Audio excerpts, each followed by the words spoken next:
sixth session of the European Liberal Forum online series, Liberties in Lockdown. Today we're going to talk about keeping the faith during COVID-19. And we will do it with our three speakers, our guests. But before we start, I wish to introduce myself. My name is Elisa Di Benedetto, and I'm the co-managing director of the International Association of Religion Journalists. And today I will be moderating the discussion. Before we start, I wish to remind you that today's session is going to be recorded and online, and it will be shared online on social media channels of the European Liberal Forum, as well as in their website. It will be also live streamed on Facebook. So if you want to engage in the webinar and take part in the discussion, you can write your questions at any time during the speaker's interventions by clicking on the Q&A button at the bottom of the screen. We kindly ask you to keep it as short as possible and to let us know who you are going to address your questions. And also, if you would like to ask your question live, please mention it in your question, and so that we can let you talk and ask it live. Okay, so today we are going to focus on the challenges for religion communities and religious organizations due to the outbreak of coronavirus. Since the very beginning, it reshaped religious life in a number of ways. For example, the suspension of religious life and normal rituals, intolerance, the new and creative ways religious leaders responded to the crisis, taking up new roles and new services. And this happened in a major holiday season. In April, when Jews, Christians, and Muslims all had to cancel big traditional gatherings in the same month. The coronavirus and the crisis also pose new challenges in terms of freedom of religion. We will be discussing that with our three speakers today. Each of them will speak for a while, and then I will follow the speech with some questions, if there is the time to do that. After the speakers' opening interventions, we will open the floor to the Q&A debate, and we will be ending by 10:30. I would like to introduce you to our first speaker. His name is Ibrahim Salama, and is the chief of the Human Rights Treaties branch at the United Nations High Commissioner for Human Rights. So, Dr. Salama, the floor is yours. Thank you very much, Elisa. Good morning, everybody. I think no other debate could be more timely than this one. My submission in one sentence is that the best way to mitigate and avoid the potential negative impact on freedom of religion of the COVID-19 is to precisely optimize its huge opportunities to freedom of religion, to religions, and to faith actors. My theory is very simple. I submit that this crisis, with all the limitations it brings, including on freedom of religions and gatherings and practices as we see across the world, it ultimately strengthened the role of religion and religious actors in our lives and its impact on all human rights, not only on the freedom of religion or belief. The question is, why is it that COVID-19 enhanced the role of religious actors? And how could this be taken forward to maximize the opportunities and limit the challenges? In a nutshell, I would really like to refer you to an inspiring intervention by the United Nations Secretary General just yesterday in a video conference on the role of religious actors precisely in the context of COVID-19. And the key idea of the Secretary General was that our shared, I'm almost quoting him, Our shared vulnerability reveals our common humanity. The very first impact on human rights in general of a crisis of that nature that locks us all at home and makes us all equally vulnerable is that it is the most powerful, I would submit, message and reality of equality and equal exposure of humankind in its history. Think of any previous crisis, even world wars, even the atomic bomb. It's always a localized kind of hit on somebody in some place for some time. This one is on everybody all over the place, and God knows for how long time. So there is something fundamentally new completely, something fascinatingly inviting us to reflection.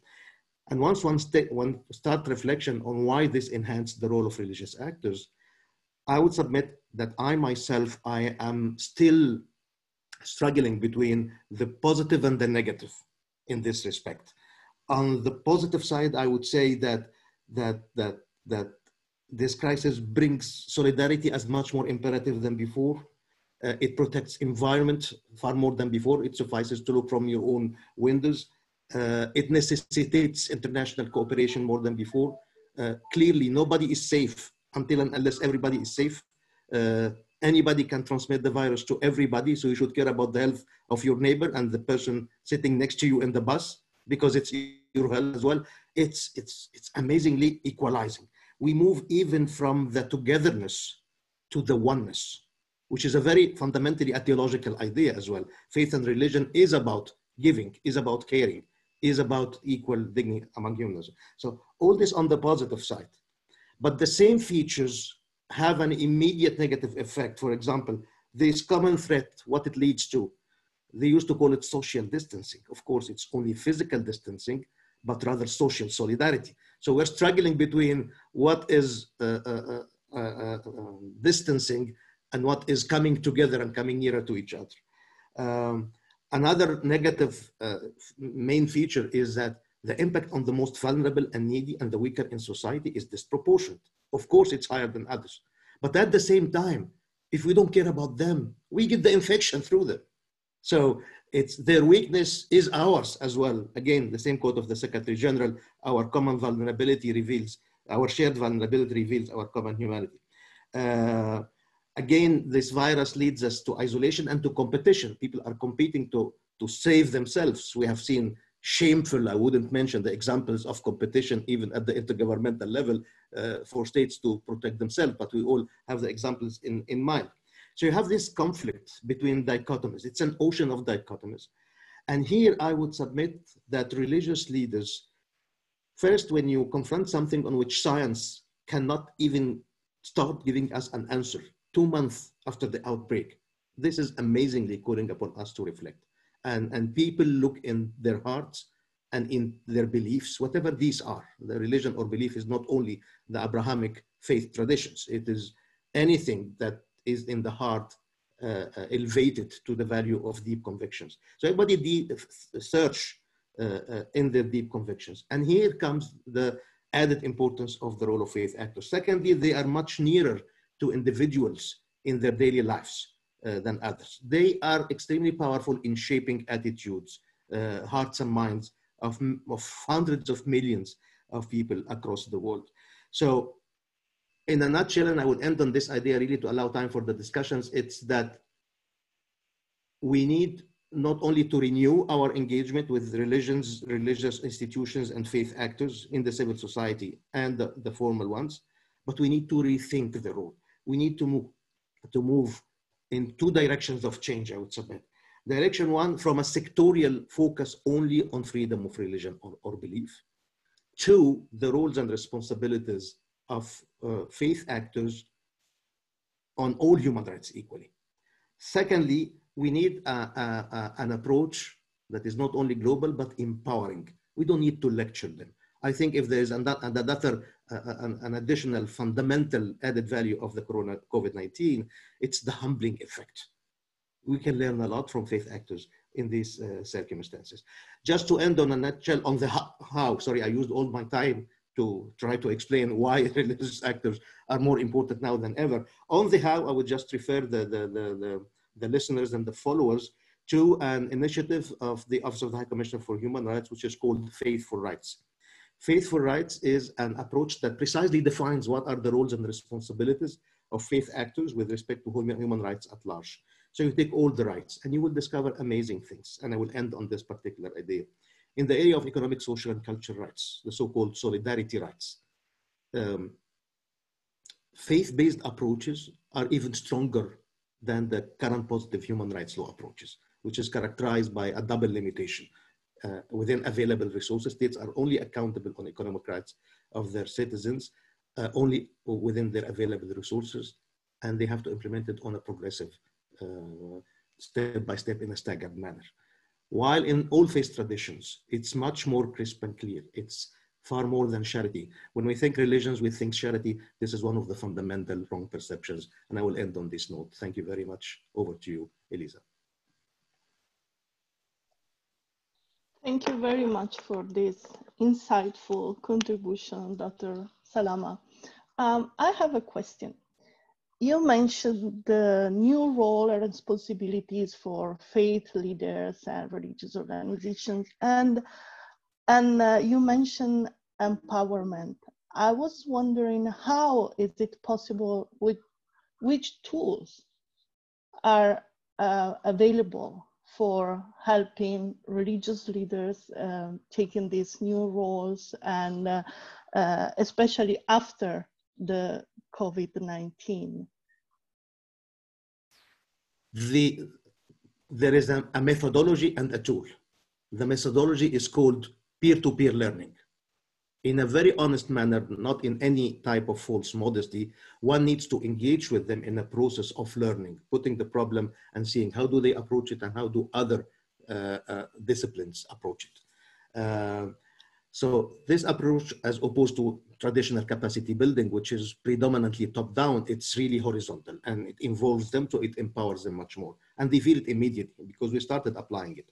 Secondly, the tool is, as I said, if you just type Faith for Rights Toolkit, you will find a new tool of conducting peer-to-peer learning among and with religious actors. And the key feature of this is participation, interdisciplinarity, and going beyond the law, conceiving faith traditions on the basis of what I call the double convergence, i.e., on one hand, what's common between all religious and faith traditions. On the second hand, what is corresponding values and standards in the human rights world of responsibilities, and what is common between these two. And the result was specific 18 commitments, one related to women, one related to non-discrimination, one related to hate speech, one related to economic rights and environmental issues.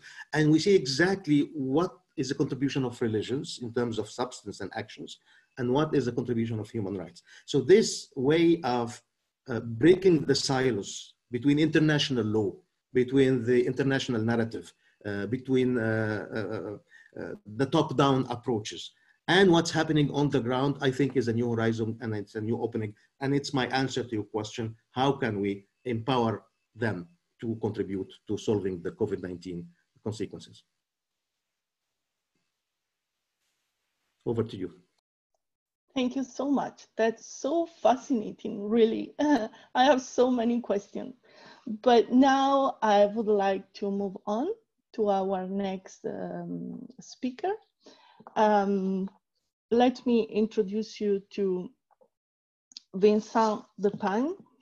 Is policy coordinator for the dialogue with churches, religious associations, and philosophical and non-confessional organizations for the European Commission. The floor to you, Vincent. Thank you very much, Elisa. Thanks for the invitation. And I agree with the previous speaker. It's a very interesting topic at this point in time.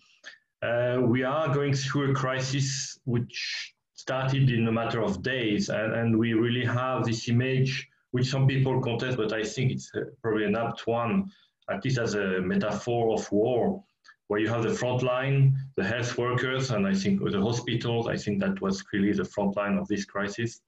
You have the second line, all the infrastructure, the supermarkets, the food supplies, running our infrastructure, and I think we discovered that there were also people behind it. It was not just running on its own. And I think the third line is probably what keeps us linked to each other. I think the media played a strong role and often overlooked, not mentioned so often, but I think also culture and religion keeps us together, and there are also important elements. Culture and religion were somehow put on the side because you cannot attend anymore. You can go to theaters or cinemas, or you cannot go to churches in many places. But still, the importance of this link was obvious. There were other ways, as we do today. Through the internet, maybe through phone calls, through different ways, even with the physical distancing to keep in touch. So I think we discovered very soon, even after maybe the first few days were a bit difficult, but we discovered soon that we had this need for a link. And I think the religious actors have taken up that role very effectively, given the situation, that the response was a very interesting one. I like at this stage, and I would very much agree with the elements put forward by the previous speaker. Mentioned briefly the so-called Article 17 dialogue, the dialogue of the European Commission with religious and non-confessional organizations, which is based on the Article 17 of the Treaty on Functioning of the European Union. So that's why we call it Article 17 dialogue as well. And this dialogue is what we say is not so much about religion, but with religious communities about EU policies. So we don't deal so much with religious issues, and I think the next speaker will probably address that issues of religious freedom or the status of religious communities, because this is not really a new competence. But the EU, on the other hand, has many topics that it can discuss, and it discusses with the religious and non-confessional organization in the context of the dialogue. There are many issues coming from migration. You have also the issues now, emerging issue of the environment. The future of Europe also has been discussed with, and the conference on the future of Europe, which was due to start a few days ago, has been postponed to later this year. But certainly this conference on the future of Europe will take stock of what happened during the present crisis, and the role of the religious and non-confessional actors will be important to assess what happened and what comes next. What is a post-COVID situation and development? And I think already we can see, and this was mentioned by the previous speaker, on some of these issues, some of the issues of solidarity, the attention to the most vulnerable groups. I mentioned the migration, but I think, for example, the migrants, because at the time where borders are closed, it's a group which is often left aside. So this is one of the issues. We see the rise in racism, and there are rules, EU rules, on the fight against racism.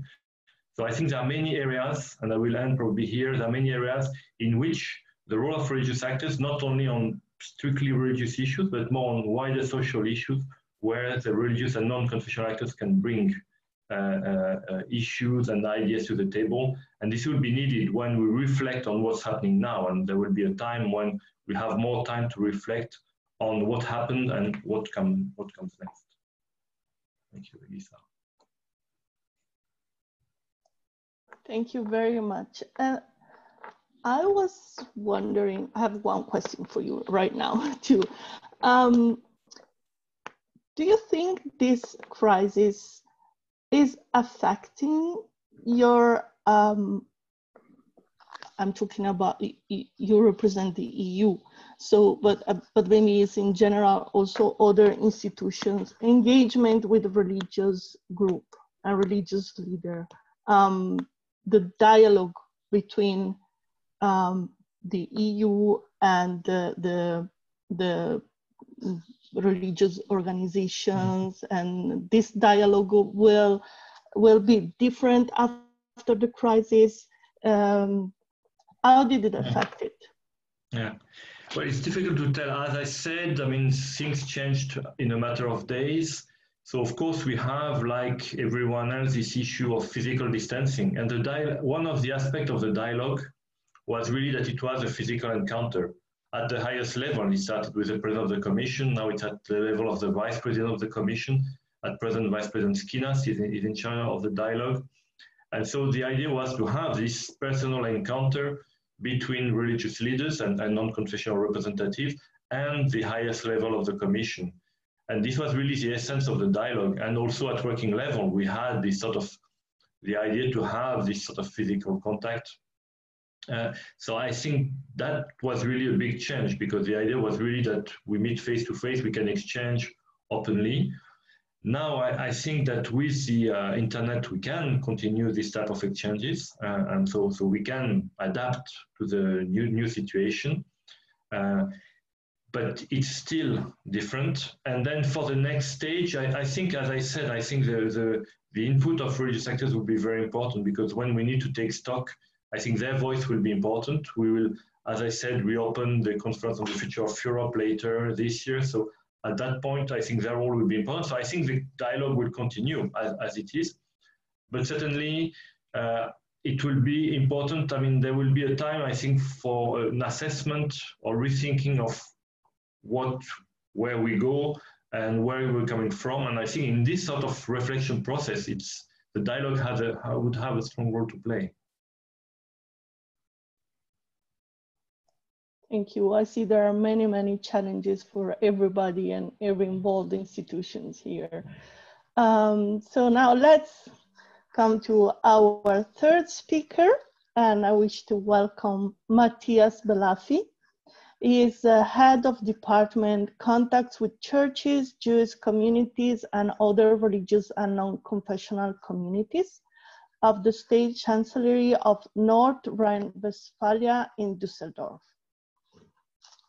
The floor is yours, Matthias Belafi. Thank you very much for the invitation to this discussion. I would like to describe the situation in Germany a little bit. And in doing so, I would also like to go into the special situation in North Rhine-Westphalia. North Rhine-Westphalia, if anyone is not so familiar with that, is located in the very west of Germany and is with 18 million inhabitants, the largest of the 16 German states, or I will use the term Länder because I think it's also known in the other countries. So North Rhine-Westphalia is the largest of the 16 German Länder in terms of population. In Germany, according to the division of powers between the federal government and the states, the Länder, which is contained in the constitution, the Länder are responsible for almost all measures taken to combat the current pandemic. Although in normal times, federal policy is usually the focus of public interest, in the current situation, it is not the federal government, but the Länder that decide. For this reason, the procedure for combating the pandemic is primarily discussed in video conferences between the prime ministers of the Länder and the German Chancellor. These arrangements are intended to ensure that the approach in Germany is as uniform as possible. Nevertheless, each country is free to take action or not. It is not bound by the agreements with the other countries. And this freedom is certainly being used because it is obvious that not all 16 prime ministers are always of the same opinion. But now to religion, to the freedom of religion. During the first video conference between the prime ministers and the chancellor in March, most of the restrictions on public life were decided, including the ban on holding religious services in public. Already at this point, North Rhine-Westphalia has taken a different path than the other Länder. Because of the high value of religious freedom and the special relationship between church and state, our Prime Minister, Armin Laschet, took the view that the state should not prohibit the holding of religious services.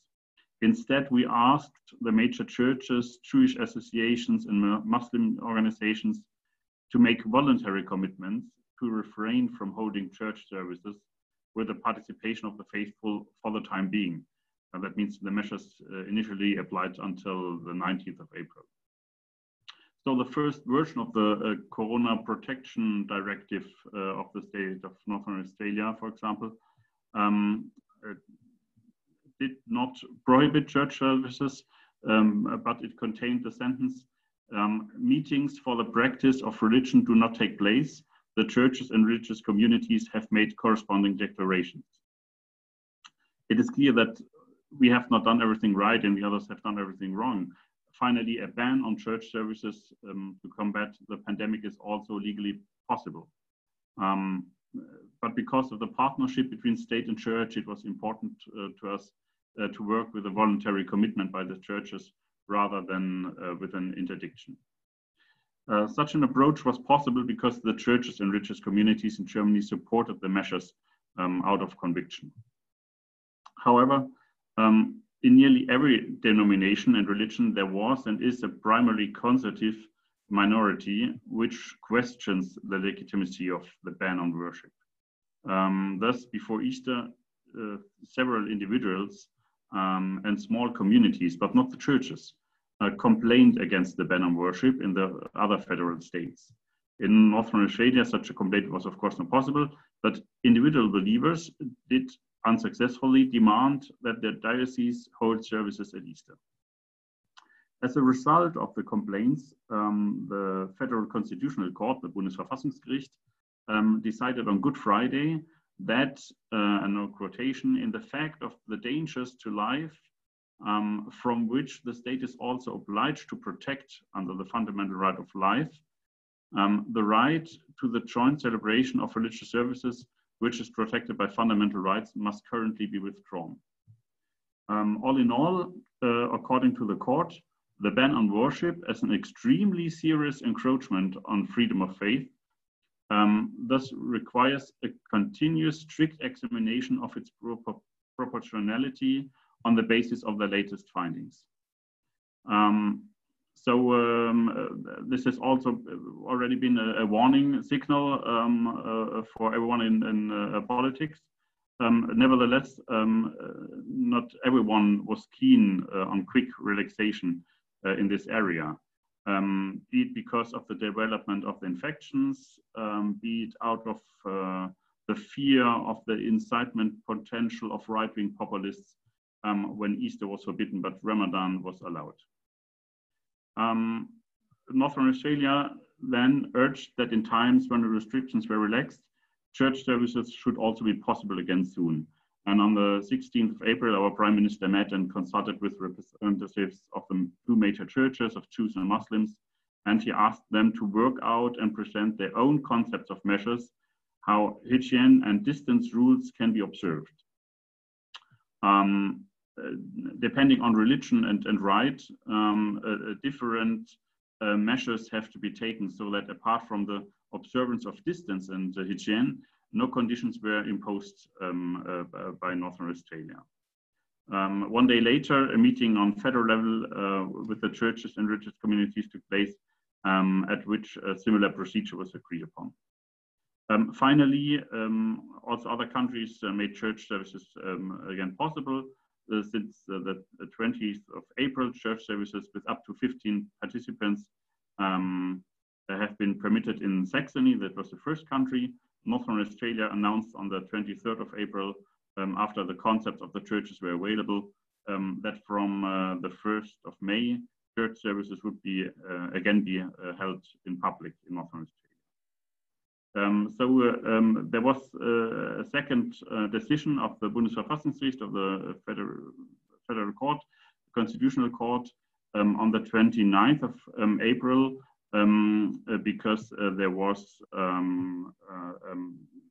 mosque community which complained that it was forbidden to meet in the mosque for Ramadan in Niedersachsen, another country.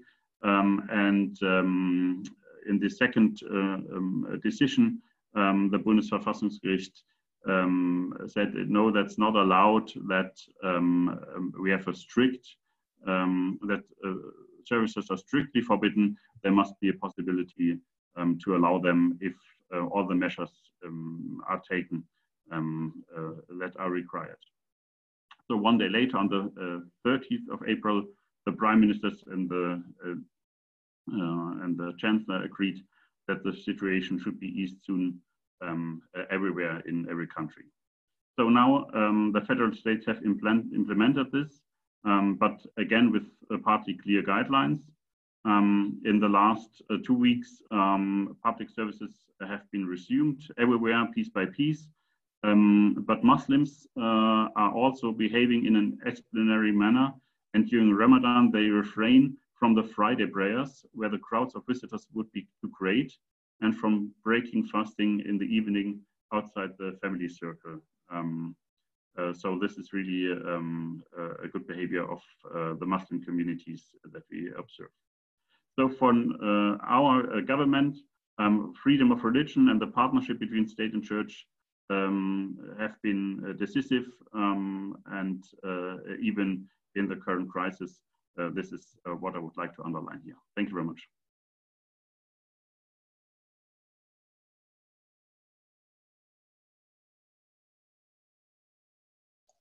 Thank you so much, Dr. Balafi. It's very interesting to hear about different experiences in different countries and regions. And I believe this situation is, we can find it in many, it's a debate we find in many different countries. I'm based in Italy, and we had this debate since the beginning of the crisis, and every day there are news, but the situation is very challenging, of course, and it's good to hear that there are positive experiences, and also to hear that different religious communities, they have, in this situation, they have the same needs, they're going through the same challenges, and they're also working together to find solutions, and that's very, very interesting to me. And maybe this is something that is not often, we can't find it very often in the media, and we have a responsibility to. So thank you for sharing this this experience. And there is a question that I'm asking to you, Matthias, but I would like to ask the other speakers as well, and it comes from Victor. He asks, should there be a commonly agreed framework through which national or supranational authorities could handle the relations with religious organizations instead of the local or regional level? If one country or lander has some rules, but the next one has different ones, then people would get confused. And this is a very good and tricky question. So I would like to start from you, Matthias. I would like to answer this question on the German level, not on the European one, because I think this is even more difficult than on a national level. In Germany, of course, there is a discussion also about that, because a lot of people say that regarding to the different solutions in different Bundesländer, they speak of a Regrag. Is that the right word for that? A Flickenteppich in German. So we have a carpet out of very small pieces, and no one knows what is going on in the other part. So, but on the other hand side, we have the possibility with this system of federalism that we can also react in different regions on different developments. Because in Germany, the infections are not spread equally all over the country, but we have different situations in different regions. And so it's also possible to react in a different way in the different regions. So I think this is rather an advantage to have the possibility to act in subsidiarity and federalism.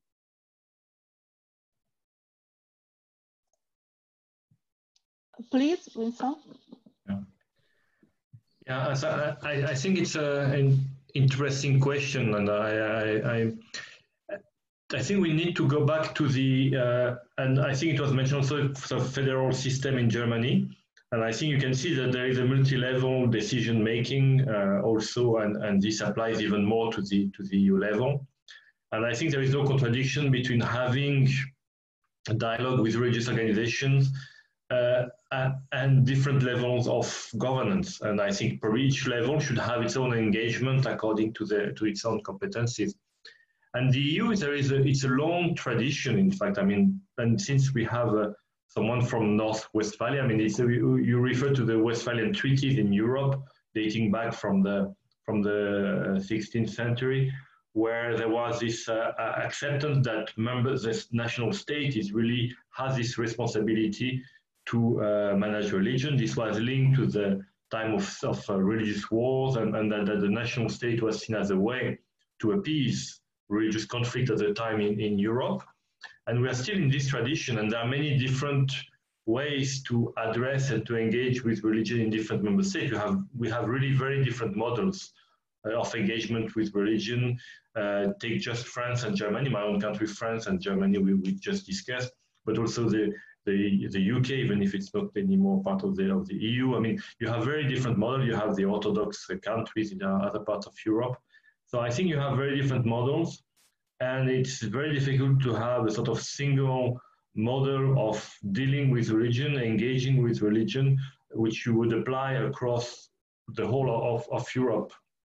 Of course, you would like to have European actors and European level actors.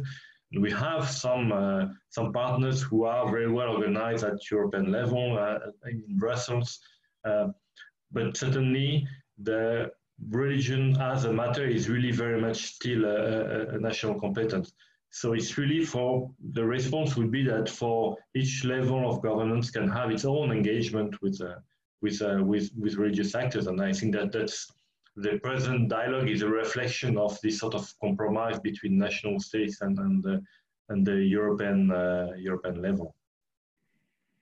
If I may add, Elisa, on this.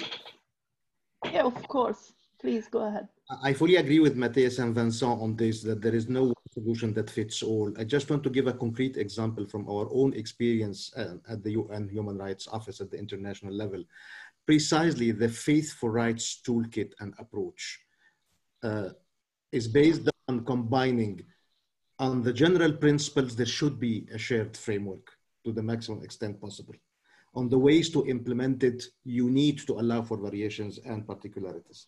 And that's why the 18 commitments on faith for rights, and particularly the modules of transforming them into peer-to-peer learning tool with concrete examples, cases to debate, and exercises, is not a static document. It's particularly open for religious actors to enrich it with their own experiences. And that's way you can have a constantly dynamic, enriching pot of experiences that we develop together. This is what we exactly mean by peer-to-peer learning. And by the way, since it is validation by a combination of faith actors and human rights experts and mechanisms, treaty bodies and special rapporteur, namely Ahmed Shahid, the special rapporteur on freedom of religion last December, there has been 8 updates on this faith for rights toolkit. And the most recent among them are at least 5 or 6 new experiences and approaches that particularly relate to the COVID-19 emerging practices of faith actors towards the consequences of that situation. Over to you. Thank you. Yeah. May I add a comment, because if it's possible to have a discussion on the panel as well, because I would like to add a question to Vincent. I'm asking myself if the question how in every country it's dealt with the services and with churches in the crisis at the moment. Is it just a question of the development of the infections in the country, or has it also to do with the tradition of the relationship of state and church? For example, in France, services are allowed very late. Is that only because of the situation, or has it something to do with the laicity and so on? I'm trying to observe this, and I'm asking myself, I'm not sure about that, but I would like to ask you for your opinion, because I had the impression that you're going in this direction. It's It's an intriguing question. To me, it's clearly linked to the extent of the health crisis. I think. I mean, the way it's dealt with is a response to the health crisis. So I don't think there are. And I think the bottom line. I mean, there is a case of the German Constitutional Court. We have seen there is the European Court of Human Rights, which could also receive some of these cases, and there are rules on the limitation, the legitimate limitation to protected rights and freedoms. So there is a whole, I would say, background to this discussion. What I find, I think, on the issue of the secular and religious, I think it's a very interesting question. Is I think in a country like France, but probably this would be a difference with Germany. This would need to be qualified maybe, but I think the idea in France is it's probably a secular approach in the sense that gatherings of more than 10 people, let's say, are not allowed. And the fact that it is a religious gathering would not be really relevant if it's in a cafe or restaurant or a discotheque or whatever. I mean, you have to have rules which apply across the board. So it's a secular rule in some way for all activities, without taking into account the specificity of the religious activity. I mean, that's probably, it's really a personal analysis, but if I look at what's happening in France, I don't know about exactly the situation in Italy, but I think also because, as I said, the health crisis came very quickly and you had to decide in a matter of days. So you have this some sort of blanket ban. I mean, there are people also criticizing that the access to some parts of the like forest or mountains are prohibited, although there is plenty of space. So, but you had to have some sort of probably strict rules right from the beginning to stop the health crisis. And I think there might have been a lack of sensitivity to the fact that, well, religious freedom is protected by a particular article. There are particular ways to religious freedom has its own specificity. And when you do a sort of blanket ban for everyone, you fail to address the specific nature of freedom of religion and belief. So I think that's probably a difference we could see between France and Germany. Although in the end, at the end of the day, I think once the restrictions are released, you will see a return to normal also in churches, and so I don't think that religious organization will be the last one to be able to resume normal service, which is anyway limited because you have distancing. You can have a sort of ritual just as before. You have restriction on the ritual themselves. So I hope it's a useful comment. I've been a bit long on that. Thank you for these contributions. And I see there are many questions coming in, and some of them are related to human rights, freedom of religion and belief. And for example, I would like to share with you some of the questions, and related to the situation that Matthias talked about. It helps is helped by good relations between churches and the state. Do you think the situation would be different in strictly secular countries where churches do not hold any kind of special status? Is that likely to result in more bans and less religious freedom? And then again, on this topic, related to the role of state-controlled churches, like in the UK or Sweden, do you see any differences in the COVID-19 reactions compared to other religious actors? There are many questions, and maybe we could try to go into freedom of religion and belief. One of the questions is related to national competency in European member states, religion as a national competency in European member states, but freedom of religion and belief and human rights is not.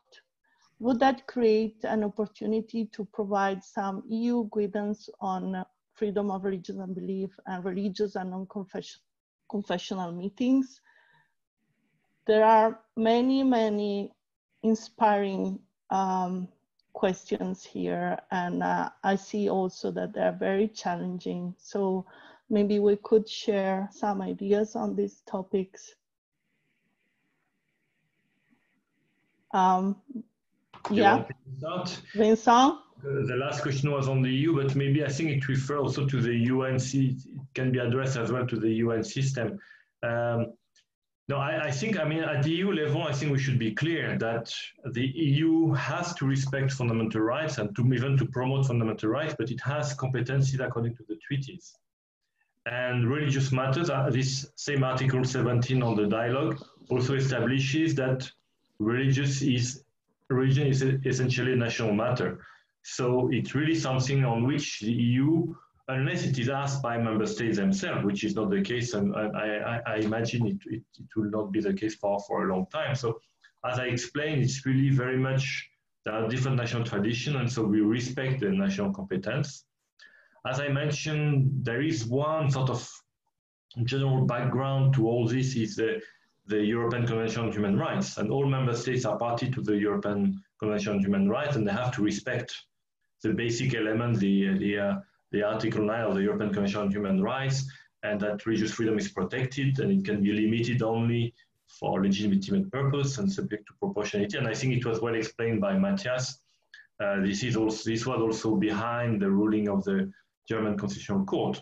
So we have a sort of, the parameters are set at European level, but it's for each member state to implement it, but they must respect the European standards and also the applicable international standards for that matter.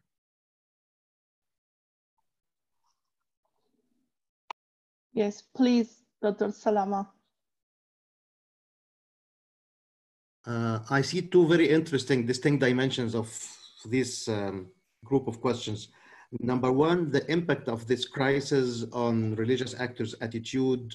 Are they coping differently? Are they changing attitudes?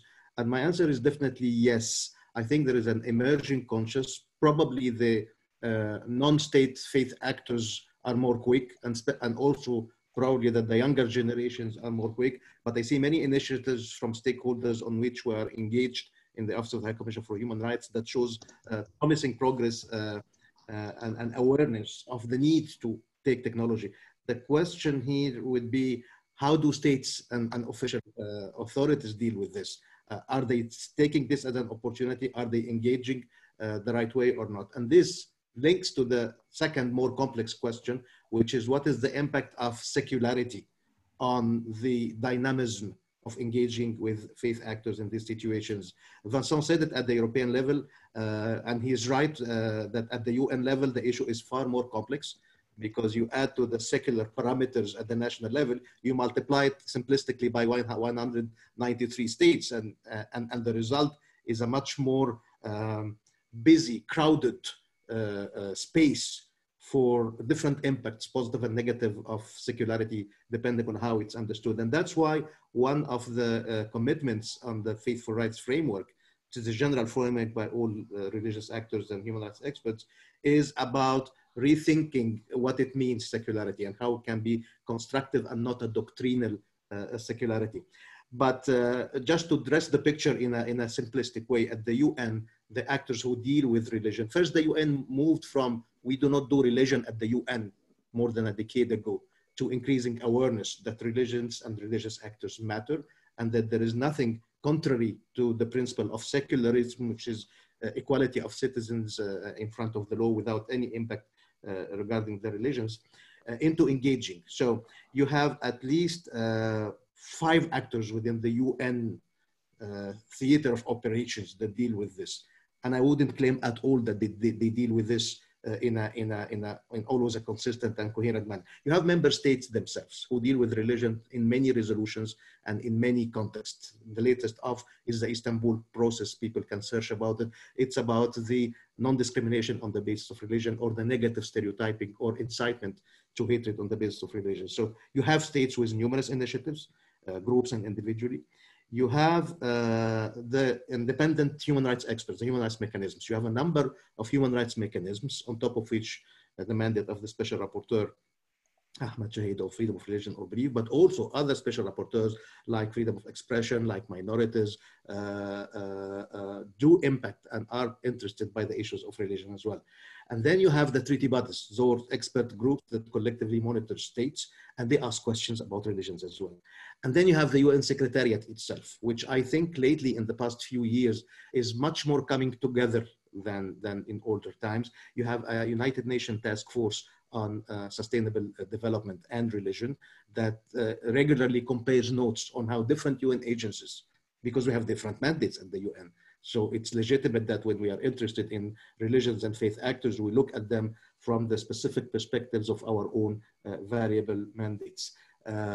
Last thing is to say that there will be further consultations in light of the COVID-19. Please check the Secretary General remarks of yesterday in this large video conference, and it will be followed by consultations that a number of UN agencies will be conducting with faith actors precisely to answer this question. How can we benefit from each other's experiences? How can we combine a common shared vision and framework on one hand, and respecting specificity and freedom of action at the regional and local level on the other hand?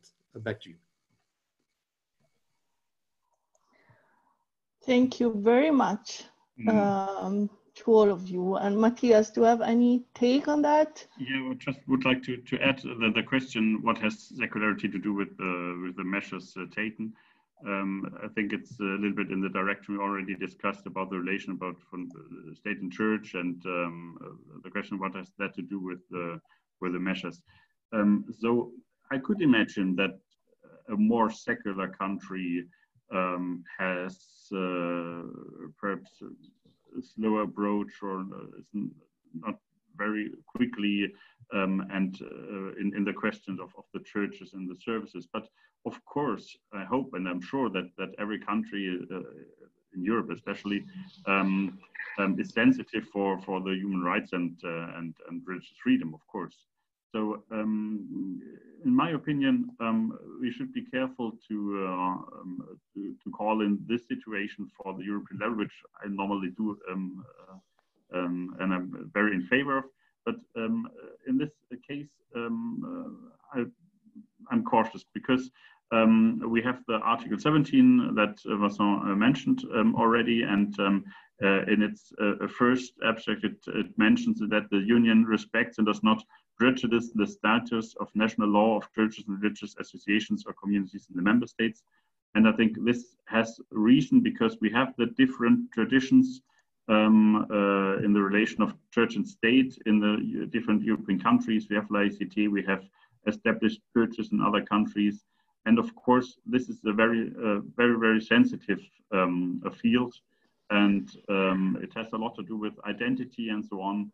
Of course, the European Union and other